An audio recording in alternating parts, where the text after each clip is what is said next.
안녕하세요. 초보택시입니다. 이번 영상 주제 인천공항 공항 위주 운행 방법에 대해서 크게 4가지로 정리를 해봤습니다. 자, 운행하시는 분들은 아시겠지만 아직 개인 택시를 시작하기 전에 예비 기사님들은 이 정도 이해해 두시면 좋다. 다만 미리 얘기 드리지만 인천공항 위주 운행은 추천드리지는 않습니다. 왜냐하면 이걸 맞들이면 기사님들이 좀 게을러져요. 다시 도심에서 열심히 뺑뺑이 돌면서 운행하기가 좀 힘들어집니다. 사람이 쉬운데 적응하면 어려운 걸 안 하려고 하죠. 그래서 추천드리진 않습니다. 미리 분명히 얘기 드립니다. 조심하셔야 됩니다. 그럼에도 난 좀 편하게 일하고 싶다. 난 매출이 조금 낮더라도 손님을 덜 모시고 최대한 적은 건수로 많이 매출을 올리는 쪽으로 하고 싶다라고 한다면 관심 가져보셔도 그래도 미리 얘기 드립니다. 게을러집니다. 추천드리지는 않습니다.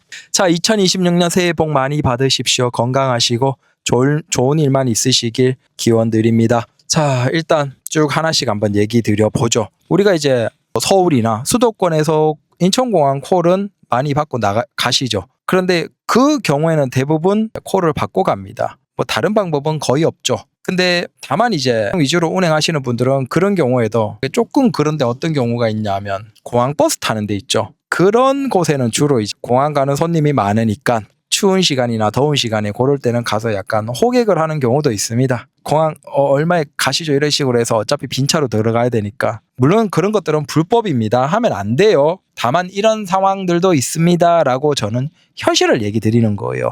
불법입니다. 하시면 안 돼요. 그래서 들어가는 경우 또 직접 콜을 받고 들어가는 게 대부분이고, 그 다음에는 공항버스 타는 곳에서 호객하는 분들이 계시고, 그 다음에는 또 그 호텔 같은 곳에 이제 어느 정도 계약이 이루어져서 건수를 모아주면 얼마를 주는 뭐 그런 식으로 해서 계약 관계에서 호텔 등에서 손님을 몰아받는 경우가 있고, 그 다음에는 직접 예약을 받아서 운행하는 경우가 있겠죠. 그렇게 해서 인천공항을 들어오는 다양한 방법들이 있습니다. 대부분의 기사님들은 그냥 콜을 통해서 들어오시거나 길손님인데 마침 공항을 가는 그런 경우겠죠. 그럼 이제 공항을 왔어요. 와서 대부분의 기사님들은 빈차로 나가요. 그냥 서울 기사님들은. 아니면 가까운 이제 김포공항이나 아니면 뭐 송도 가서 복귀콜을 노려본다든지 그런 경우 꽤나 많은 기사님들은 그냥 나가버립니다. 왜? 그 대기장을 기다리면 뭐 시간 오래 걸리고 지겹거든요. 이게 또 우리가 매일 일을 하는 패턴이 있는데 여기에서 대기하면서 한번 이렇게 손님 한 번 모시고 나가는 이런 운행은 뭔가 패턴이 꼬여버려서, 그래서 아예 이걸 이제 한두 번 해보고 안 하는 기사님들이 대부분입니다. 제가 자꾸 조심해서 얘기 드리는 건 공항 운행은 맞들이면 이게 참 끊기가 힘들어요. 그래서 계속 조심해서 얘기 드리는 겁니다. 자, 일단 가장 대표적인 게 이제 인천공항 손님 내려드리고 왔다 그러면 대기장에 가는 거겠죠. 택시 대기장을 이용해서 운행하는 방법입니다. 그래서 이건 1터미널이나 2터미널에 택시 대기장으로 가서 번호표를 뽑고 기다리다가 내가 순번이 되면 택시 승차장으로 가서 순서대로 운행해서 가는 것이죠. 1터미널은 이제 아시듯이 다 통합이 되어서 수도권 전체를 랜덤으로 그냥 갑니다. 어디 갈지 몰라요. 반면에 이제 2터미널은 서울, 그다음 인천, 그다음 경기, 시계외 뭐 이런 식으로 해서 크게 4가지로 우리가 뽑을 수 있고 원하는 지역으로 대략 갈 수는 있습니다. 그래서 2터미널은 내가 원하는 지역으로 복귀콜이 가능하고 1터미널은 사실상 랜덤으로 어디 갈지 모른다라는 겁니다. 참고로 이제 1월 14일인가 그때부터 아시아나까지 2터미널로 오기 때문에 그냥 대세는 2터미널이 됩니다. 1터미널과 2터미널의 이용자 수가 거의 비슷해지는 흐름으로 갑니다. 자, 이렇게 대기장을 이용하는 방식은 일단 장점은 뭐죠? 무조건 내순번이 옵니다. 자, 무슨 일이 있어도 적어도 내순번은 와요. 그래서 기다리는 게 마냥 기다리는 것은 아니고 일단 시간이 오래 걸리긴 하죠. 그럼에도 불구하고 일단 내가 태워나갈 수 있다라는 그 확신이 있기 때문에 자, 이게 가장 큰 장점이죠. 그 다음 보통 이제 빨리 나가면 이제 아주 운이 좋으면 한두 시간 내로 나가는 경우도 있지만 일반적으로 3시간, 4시간 걸리고 길면 5시간, 6시간까지는 몰라도 한 5시간 걸리는 경우도 있습니다. 그래서 이걸 이제 긍정적으로 생각하는 거죠.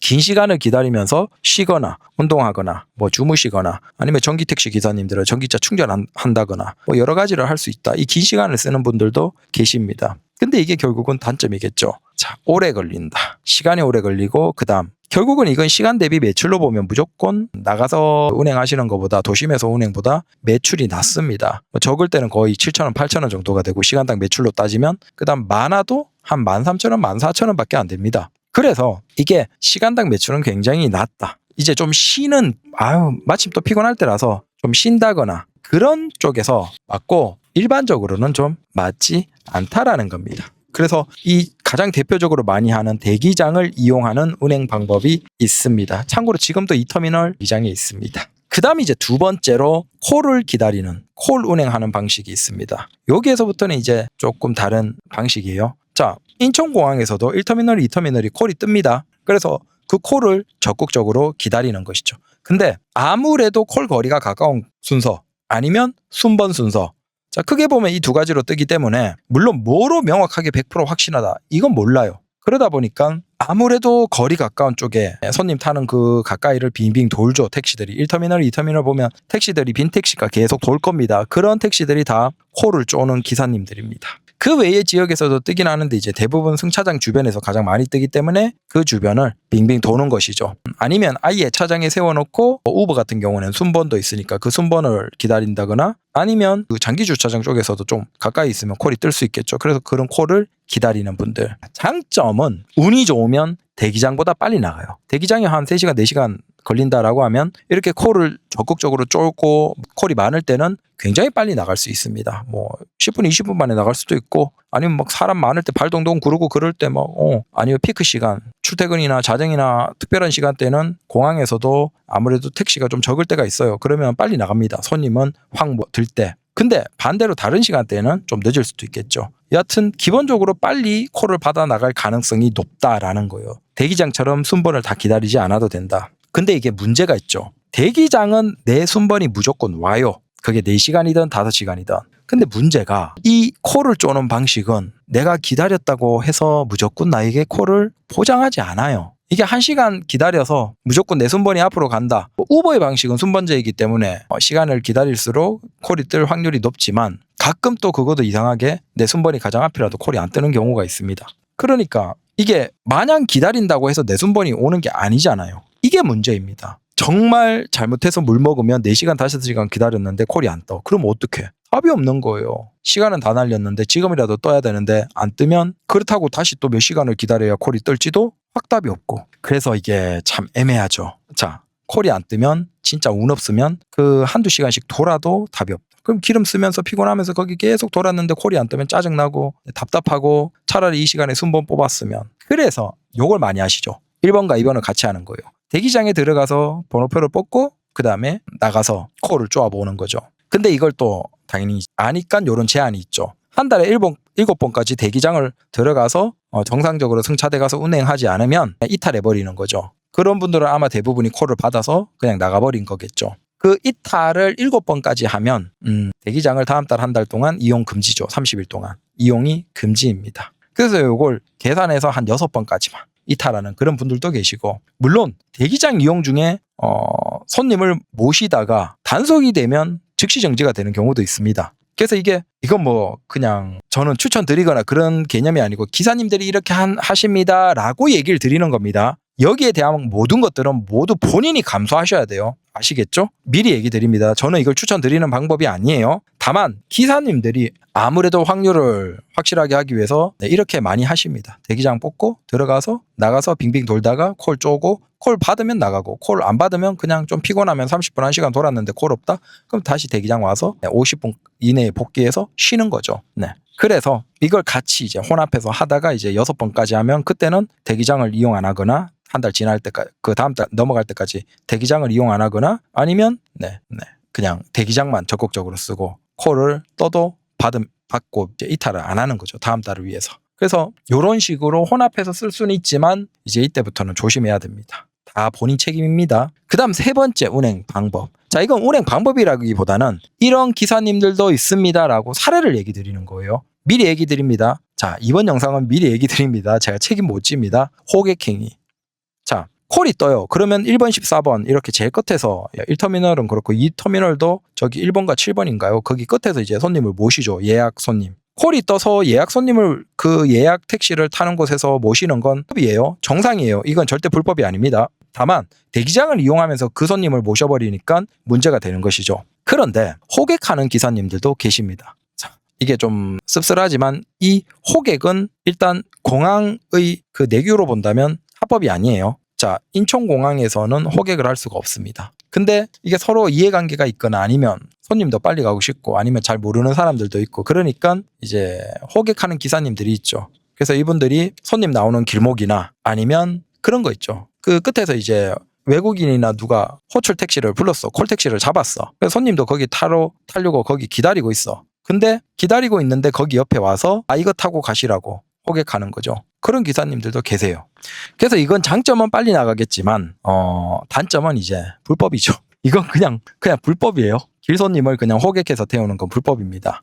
물론 빈 차인데 가끔 그럴 때가 있죠. 그 출국장에 손님을 내렸어요. 근데 그 근처 영종도나 그 근처로 가려는 손님이 빈 차인데 바로 타도 될까요? 그런 거야 뭐 어쩌겠습니까? 네, 모실 수 있죠. 근데 그게 아니고 지금 얘기하는 건 손님에게 가까이 접근해서 타고 가자고 얘기하는 호객행위를 하는 기사님들도 분명히 계십니다. 불법이지만 그런 걸 이제 모두 자기들이 감수를 해야 되겠죠. 그래서 이게 1번, 2번, 3번을 다 섞어 쓰는 기사님들도 계십니다. 그리고 뒤에 나오는 마지막 4번까지 다 섞어 계시죠. 그래서 우리가 소위 얘기하는 그 공항발이를 하는 기사님들은 한 가지로만 하는 건 거의 없습니다. 대기장만으로 하는 건 거의 없고 이게 이제 1번, 2번 하냐 1번, 2번, 3번 하냐 1번, 2번, 3번, 4번 다 하냐 이거죠.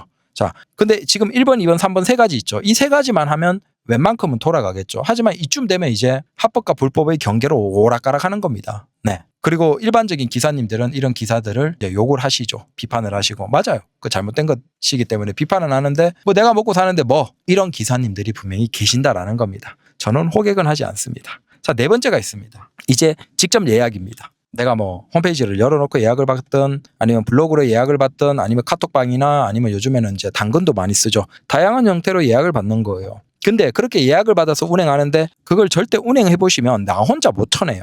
그러다 보니까 이걸 이제 카톡방에서 공유를 합니다. 그렇게 이제 형성되어 있는 게 인천공항 공항발이 카톡방 콜방이에요. 거기에서는 수많은 수십 개 이상의 콜방이 있고 그걸 서로 간에 이제 공유를 하는 겁니다. 손님을. 그럼 나도 내가 운행하기 힘든 걸 다른 사람과 공유하고 다른 사람들도 나와 공유하고 그럼 거기에서 이제 수수료가 왔다 갔다 하는 것이죠. 수수료가 어느 정도 있고. 그래서 내 직접 손님 예약도 있겠지만 다른 사람들이 받았던 손님들을 공유하는 그걸 내가 이제 수수료 내고 넘겨받는 이런 식으로 돌아가는 구조도 있습니다. 이건 좀 애매해요. 일단 불법이라고 하기에는 애매하고 근데 합법이라고 하기에도 좀 애매해요. 왜냐하면 우리가 손님과 택시가 직접 계약을 하잖아요. 자, 손님이 내 택시를 타기로 했어. 근데 내가 저 손님을 요금에서 수수료 일부를 받고 다른 개인 택시 기사에게 넘겨주는 건 합법이죠. 현실에서는 죄송합니다. 현실에서는 이건 불법이에요. 절대 불가능한 불법이에요. 손님을 수수료 받고 넘겨주는 건. 근데 이 공항 손님들은 이런 구조로 돌아가는 형태이거든요. 그래서 이게 합법이냐 불법이냐는 좀 애매합니다. 약간 사각지대에 있다라고 보시면 됩니다. 내가 직접 예약받고 내가 운행하는 건 상관없죠. 그건 당연히 합법이죠. 근데 내가 예약을 하고 받고 다른 기사를 소개해 주는 거, 수수료를 먹고 요건 좀 애매한 회색 지대가 있다라고 보시면 됩니다. 그래서 장점은 이런 콜방을 적극적으로 들어가서 가입을 하면 걱정 없이 손님을 모실 수 있죠. 근데 이게 사실 좀 애매한 게 있어요. 시간 맞추기도 힘들고 그다음 결국 공유를 하는데 거기에서 내가 공유 받으면 나도 수수료를 내야 되고 네. 결국은 그리고 그 콜방 같은 경우가 사실 거기에서 이제 약간 파생해서 이거 콜방으로 손님을 잘 주고받네 그러면 거기에서 이제 자가용 헛자나 렌트 이런 걸로 넘어가 버리는 기사들이 있어요. 택시 팔고 왜? 공유 콜방에서만 어느 정도 수수료 받고 해도 되는데 거기에서 또 약간 불법의 영역으로 약간 넘어가는 분들도 계시거든요. 그러니까 손님을 모을 때는 당연히 택시로 모아야 되죠. 블로그나 이런 걸 통해서. 근데 모아놓고 그걸 렌트카 같은 기사들과 공유해버리는 불법적인 분들도 계세요. 그건 불법이죠. 근데 이게 회색지대예요. 애매해. 적극적으로 들여다볼 수 없다 보니까. 그래서 그런 시장이 존재한다라는 것만 알고 계십시오. 그래서 이런 직접 예약을 받고 그걸 또 공유하는 공항 손님을 공유하는 카톡방이나 공유, 콜방 같은 것들이 있다. 자, 그러면 이제 크게 보면 한 4가지 정도가 있죠. 이 4가지를 이제 기사님들이 혼합해서 쓰는 거예요. 그래서 진짜 이제 공항발이로 사시는 분들은 이 4가지를 다 하는 거예요. 번호표 뽑고 대기장도 들어가지만 빙빙 돌기도 하고 그다음 거기에서 또 호객 탈 것 같은 사람들은 호객하기도 하고 또 카톡방에서는 서로 계속 손님 공유하고 거기에서 번호 순서대로 해서 내가 몇 번 해서 내가 어떻게든 콜 예약 받기 위해서 수수료 내더라도 그 손님 받기 위해서 막 서로 노력하고 이걸 막 계속 하는 거죠. 그래서 아예 공항 위주로 운행하는 기사들은 이 크게 보면 네 가지를 계속 혼합해서 한다라고 이해를 하시면 됩니다. 다만 여기에서 내가 좀 불법적인 건 싫어 라고 하는 분들은 3번, 4번 그러니까 호객이나 그 콜방 같은 것들을 아예 쓰지 않고 1번, 2번 적어도 이건 두 개는 합법이니까 요것만 쓰는 기사님들이 계시고 그다음 여기에서 진짜 게으른 기사님들 유형 기사님들은 아예 첫 번째 대기장 가서 주구장창 주무시다가 운동하다가 한 번 그래서 하루에 한 2번 혹은 3번 정도 운행하고 집에 가시는 그런 기사님들도 계시고 굉장히 다양합니다. 그리고 아예 대기장 들어가지 않고 그 승차장만 해서 콜만으로 운행하시는 기사님들 계시고 그 중에서는 이제 요즘 같으면 아무래도 우버 엑스라지가 가장 대세겠죠. 그러면 우버 엑스라지 비가맹하면서 카카오 가맹으로 운행하시면 괜찮죠. 그걸로 해서 아무래도 가장 유리함을 취하고 그다음 나가서 도심에서는 다시 또 카카오로 열심히 돌다가 우버도 켜놓고 돌다가 또 우버 보통 한 10% 한 20% 정도로 라지는 콜 비중으로 본다면 장거리라고 하니까 그러면 그렇게 돌다가 이걸로 또 장거리 받으면 카카오 끄고 그걸로 운행하고 다만 이제 그렇게 하면 또 수수료를 저쪽에서 아직까지는 내야 되니까 아예 그냥 다 비가맹으로 그렇게 돌리는 기사님도 계시고 아니면 우버 가맹으로 해서 적극적으로 공항 위주로 그렇게 도심 뛰다가 공항 뛰고 도심 뛰다가 공항 뛰고 콜 위주로 하는 분들도 계시고 결국은 굉장히 다양합니다. 이게 인간이 먹고 살려고 하니까 아주 다양한 형태로 이렇게 돌아가고 있습니다. 그래서 이 인천공항 운행 방식에 대해서 궁금해하시는 분들이 계셔서 그냥 쭉 한번 정리해서 큰 것들만 한번 얘기를 드려봤습니다. 그 외에도 이제 또 쪼잔한 거 있긴 한데 그건 뭐 별로 크진 않고 그냥 작은 것들입니다. 그래서 이 정도 4개가 공항 운행 하는 택시 기사님들의 주요 방법이다. 여기에서 이제 내가 강 크고 내가 불법까지 내가 감수하겠다 그러면 다 돌리면 뭐 어느 정도는 좀 될 것이고 근데 그건 불법을 감수해야 되고 난 불법은 싫어라고 하면 시간당 매출이 사실은 크게 좋지 않고 장점이 없고 문제는 여기에서 이제 맞들여 버리면 도심에서 다시 이제 성실하게 열심히 일을 하기가 좀 힘들어지고 그래서 이게 참 뭐랄까 계륵이에요. 내가 먹자니 뭔가 그렇다고 내놓자니 또 아깝고 막 그런 게 있습니다. 저는 공항 운행 이게 좀 편하고 잘 맞는 것 같아요. 그래서 이제 대략 아셨죠? 근데 절대 추천드리진 않습니다. 저는. 그리고 예비 기사님들도 혹시 또 이게 너무 또 꿀 빨겠네. 몇 시간 편하게 쉬다가 하나 운행하고 뭐 그러면 훨씬 좋지 않냐라고 생각하겠지만 분명한 건 도심에서 운행하는 것보다 매출은 무조건 적게 나옵니다. 돈이 안 됩니다. 매출이 도심 위주 혹은 도심보다 더 많이 나오려면 4가지를 다 혼합해서 해야 됩니다. 불법을 넘어서면서. 근데 그건 이제 너무 강크니까. 그래서 예비 개인 택시 기사님들도 공항 운행 콜에 대해서는 너무 뭔가 혹시 또 이제 기대하지 마시라. 그렇게 막 좋은 건 아니다. 그러면 너는 왜 하냐라고 하겠지만 좀 게을러요. 이렇게 방송도 찍어야 되고 게을러서 그래요. 그래서 혹시 궁금하신 거 있으시면 여쭤보시면 아는 선에서는 조금 더 답변을 드리겠습니다. 감사합니다.